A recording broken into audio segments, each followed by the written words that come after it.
there's a lot of talks, and people are treating what the United States is doing in southern Iran and in other places in Iran, Tehran also, as preparation for something bigger. I don't know if it's true or not. It might just be creating the impression that we're going to do something big to bring the Republic back to the negotiating table. But there's so many. The Islamic Republic thinks a war is imminent. The Americans think a war is imminent. Israelis think the war is imminent, and we might be heading towards it right now in the next couple of weeks. I did hear if there is a ground invasion, there needs weeks of preparation. The way the Islamic Republic is being hit by the Americans right now does suggest that it is exactly what you would expect if you were preparing for something big. Like, even if, guys, the bridges that they're hitting right now in southern Iran is not just like, oh, here's some bridges that you have, boohoo, you did something wrong, so let's punish you because that was a nice bridge that you had over there and now we're punishing you for taking it, right? It's not like that at all. The bridges are being very strategically chosen. These are exactly the path that the Islamic Republic would move IRGC, like trucks and personnel and equipment, to southern Iran. Both, like, a lot of these bridges that are, so not only they're hitting certain bridges, they're also hitting the backup bridges to those bridges, right?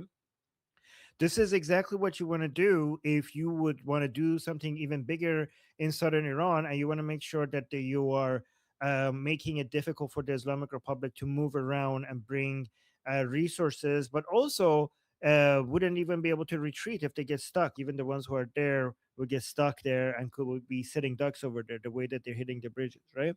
So a lot of people are talking about maybe they want to take Kharg Island, maybe that's a misdirection for doing something else. One thing that some people are suggesting is the United States might be doing certain attacks to create an impression that they're attacking at some location, and they do all the preparations for the Islamic Republic to get distracted with over there, but then they would start their operations somewhere else. It could all be misdirection as well.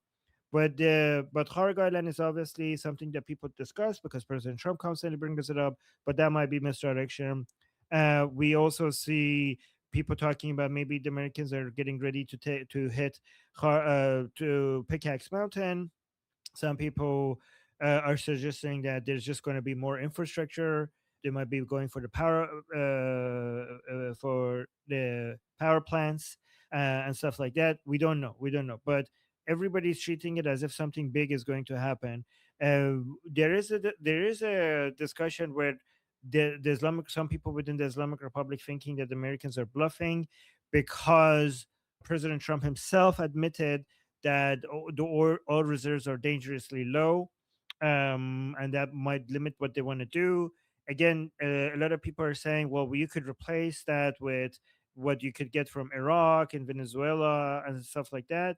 I don't know if it's going to be that will take a longer time to get that all flowing, but also it might not be enough regarding like if you get the Strait of Hormuz closed, and also the Islamic Republic also manages to threaten Bab el-Mandeb, and if they also start attacking the energy infrastructure in the Arab countries, then I don't know if these other alternatives would be enough to replace what's going to be lost.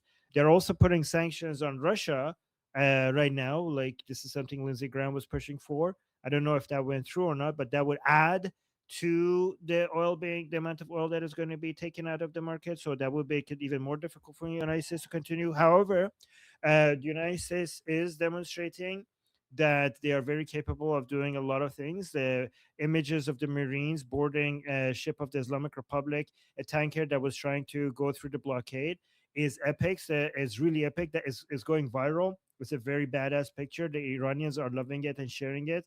I don't know if you guys have seen it, but that image is getting shared a lot. But yeah, the Americans have stopped a couple of ships trying to break the newly formed blockade, and all of them were unsuccessful. No ships are getting through. It's interesting that they're trying that because the last time the U.S. put a blockade, not a single ship managed to go through it. The U.S. blockade is very, very strong and it's very effective, and it's basically back on immediately. And it's working.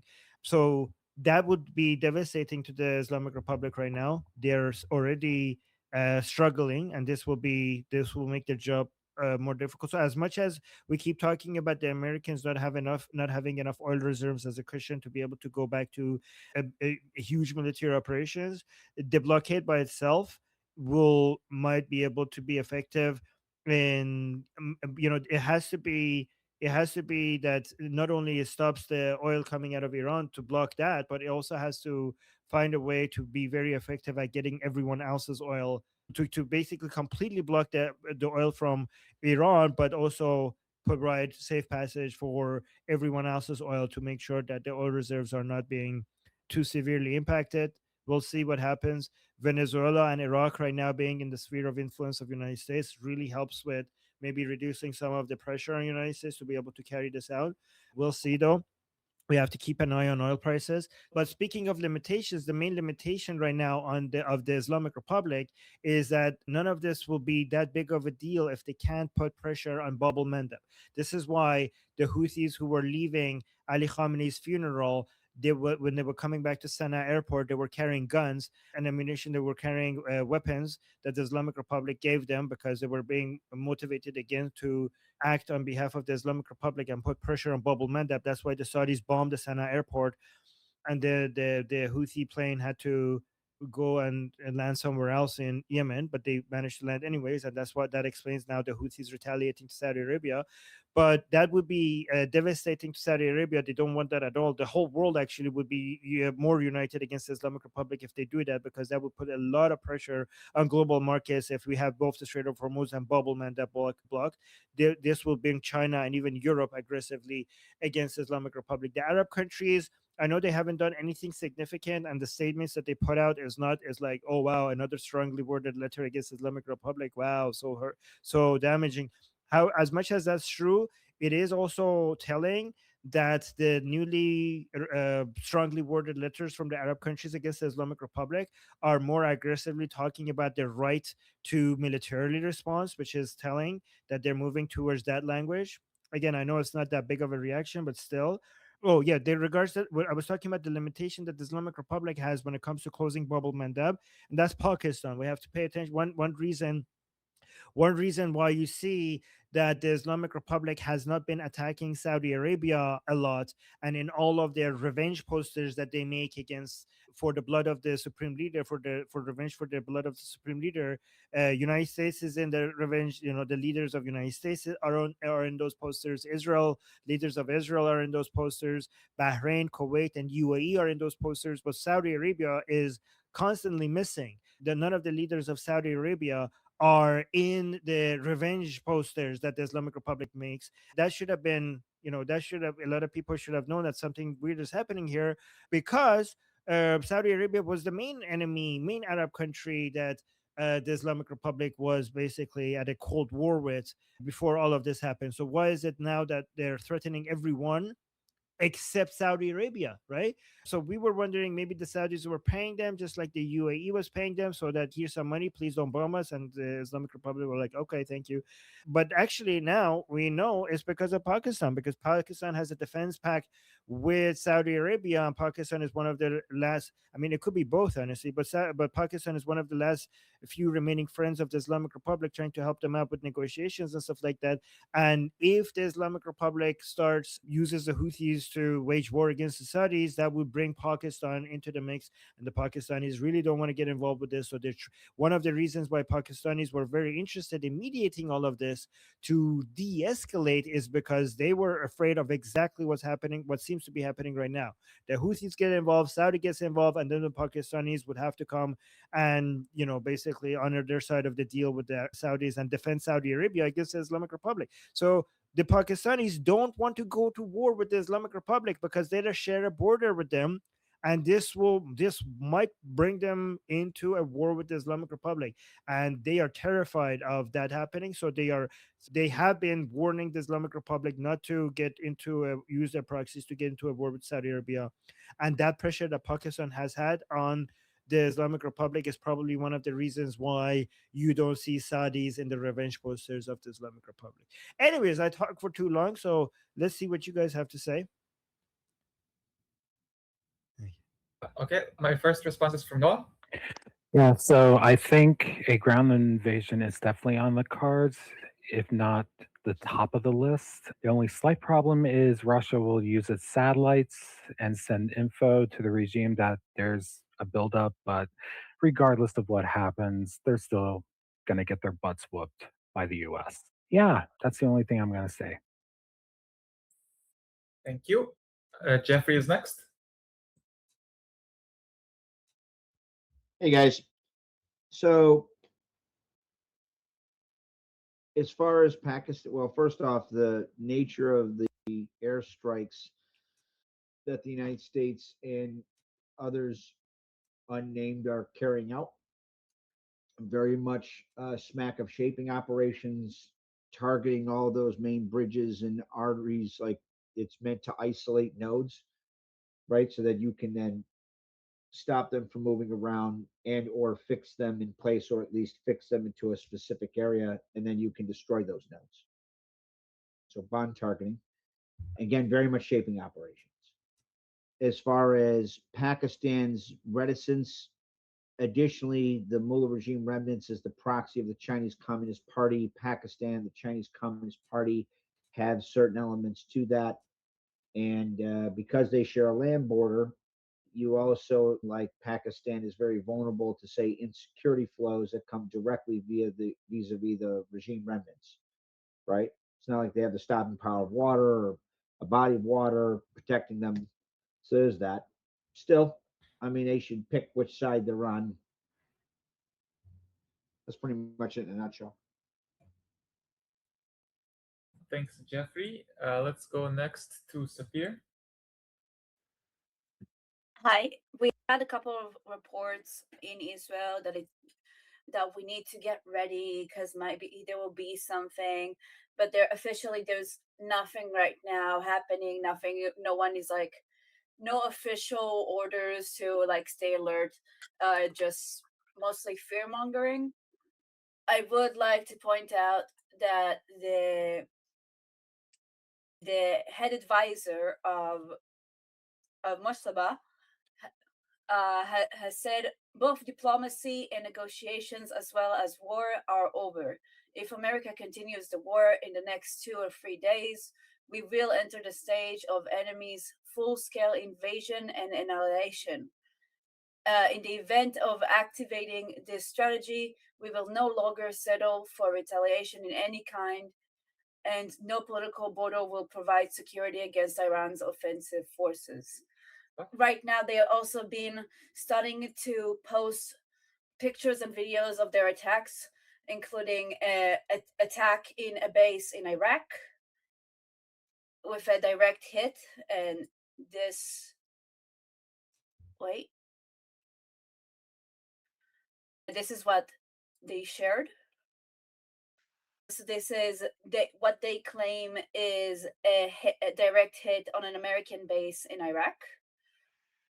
They also,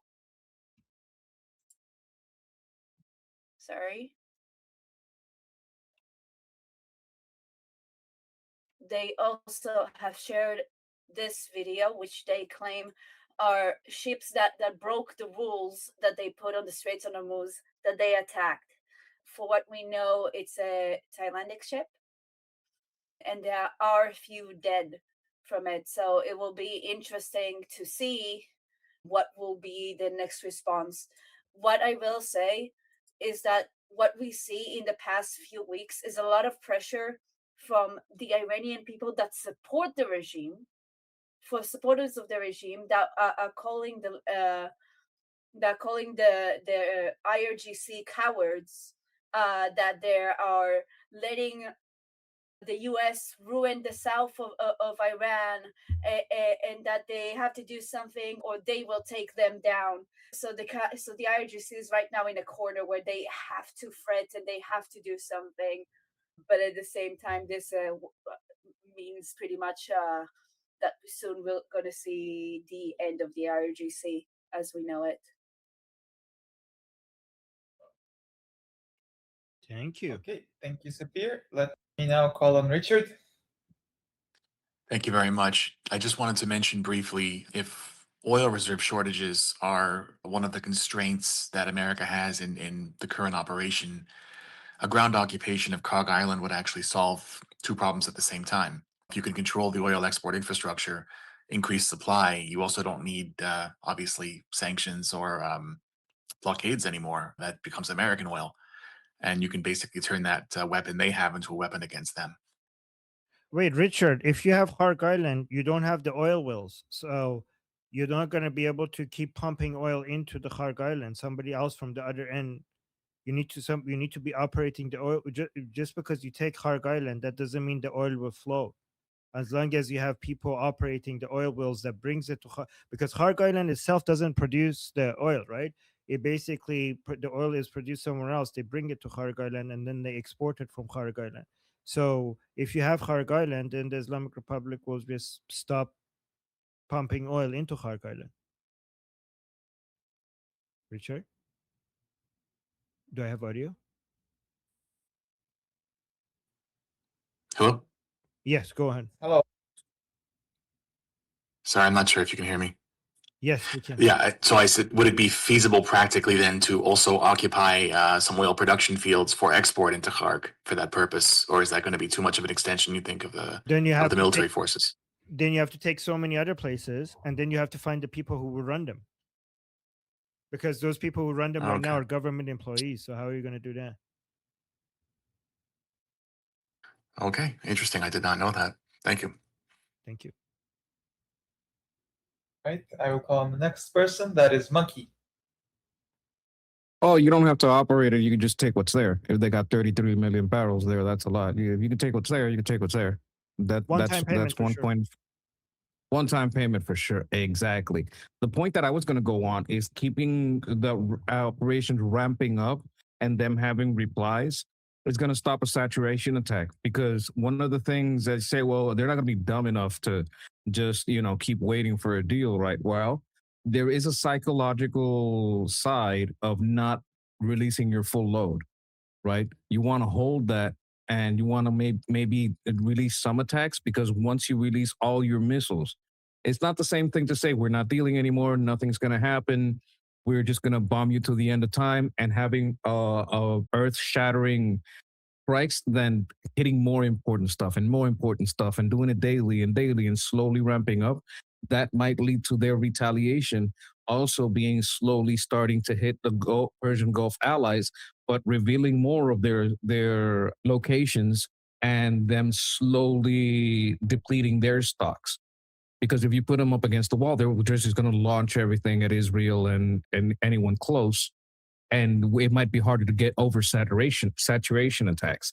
But if you hit them in a few hard places and keep hitting them and ramping up, their retaliations won't go as far as a saturation attack, because they're not mentally in a place where they feel completely against the wall. So that would be my interpretation of why they might not be, they may talk about having a big attack, but they're always talking big, right? Until I see a full saturation attack, I don't believe it's going to happen. When I see a full saturation attack, I'll know they have just depleted a lot of their reserves. So that might be what's holding them back from a full saturation attack and what helps us defend. Also, why we talk about, oh, they want a deal, but we don't say if we're going to deal with them or not, just keeping everything clouded in the fog of war. Thank you. Thanks, Monkey. Next up is Kari. Let me post the topics. First of all, hear me. Yes, I can hear you. Excellent. Okay, so when I was listening to Armin talking about the role of the alliance between Saudi Arabia and Pakistan, I was kind of wondering, in light of the good relations between Pakistan and the Islamic Republic, what is the alliance between Pakistan and Saudi Arabia actually for? Because I've tended to think of Saudi Arabia and the Islamic Republic as being rivals in the region, supporting Sunni and Shia forces respectively. And yeah, who is the alliance between Pakistan and Saudi Arabia actually directed against? Because it's difficult to think of somebody.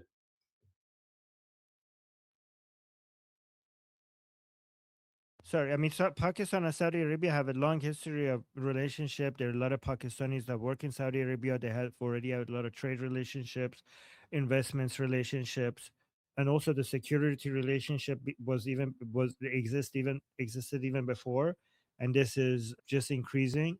So this is just a deepening of their relationship. Pakistan is poor, Saudi has money. Pakistan has a nuke, Saudi doesn't have a nuke.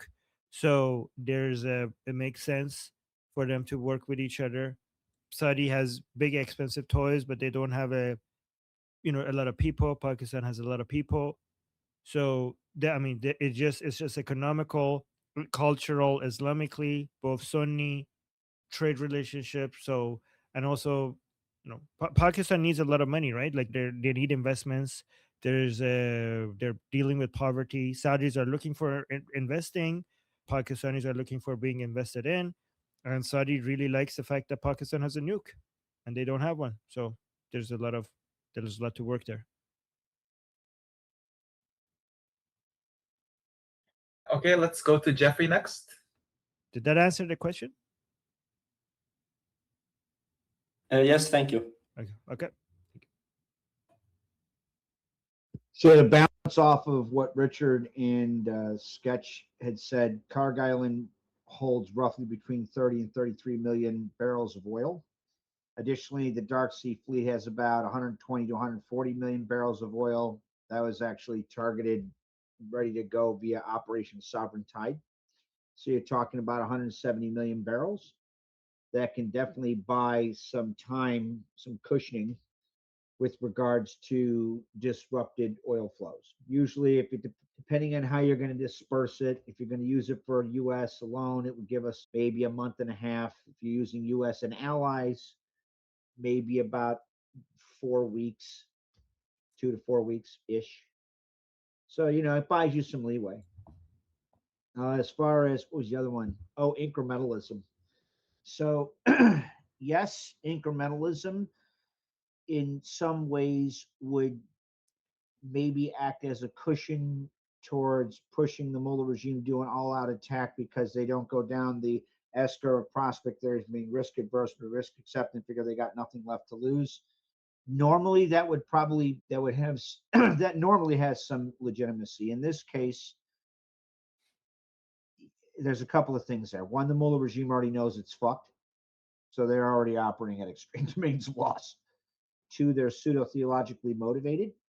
And, we killed the Ayatollah.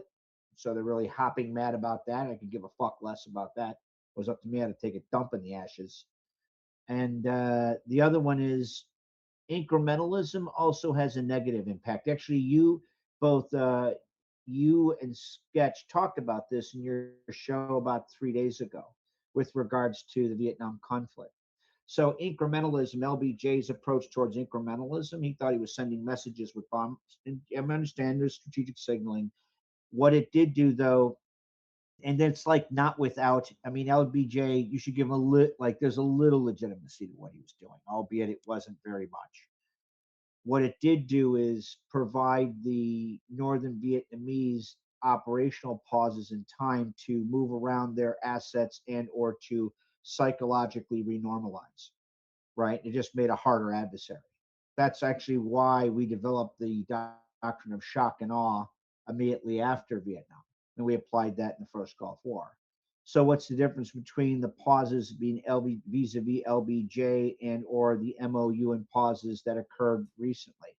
The difference is LBJ had munitions out the ass and chose not to use them, whereas we had to sit there and restock critical munitions because we were fucked by any number of different entities that I don't want to belabor the point on, right?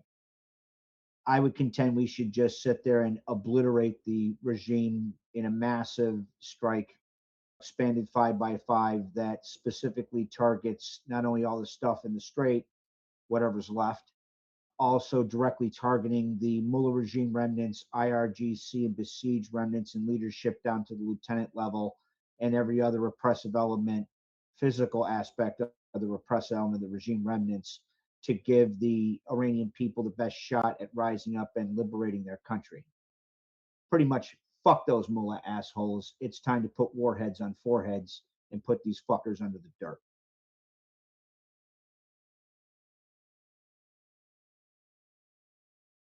Okay, thank you, Jeffrey. And then one more response from Monkey, and we can move on. Yes, I would like to say I prefer Jeffrey's approach. I like its length. I like its girth. You know, you go for 5 days, you go hard, right? Make it long, hard, and girthy. And that's what you should do. You put warheads on forehead. You know, that I like that approach. I'd like to say on Pakistan and Saudi Arabia, another thing that's going on is that the Saudis kind of have a rivalry with UAE now and who UAE is backing. And UAE has starting to back New Delhi, which puts New Delhi and UAE together, like India and United Arab Emirates, make them a block against Pakistan and Saudi Arabia. And that's kind of like a little friction that's forming. I hope they can all work that out and we can have an Abraham Accords and all of that works out. But for right now, the big problem is the IRGC. That's a very good point. UAE and India versus Saudi Arabia and Pakistan is becoming two different competing blocks, and it actually extends into other areas like Somaliland and Saudi Arabia going with like Turkey, and so it keeps like there's two blocks with Saudi and one of them and UAE. Like it's interesting because Saudi and UAE used to be buddies and on the same block, but there's now two parallel blocks being created with multiple countries on each, and Saudi and UAE are finding themselves on the different sides of these. It also, especially right now in Yemen, the UAE, like for a while, this has been going for a while. So in Yemen, against the Houthis, the Saudis and the UAE are supporting two different groups that are against each other, against the Houthis. So there are three groups: the official government, which Saudis back, the Houthis, which the Islamic Republic backs, and the southern separatists, which the UAE backs. So it would have been more ideal if UAE and Saudi Arabia could back the same people against the Houthis, but yep, we're not having that. All right, Danny. I don't know if OPEC plays a part, but Oh, OPEC what? No, OPEC. What? UAE left OPEC. would that make Saudis mad? Yeah, it did. I mean, it does reduce their influence for sure.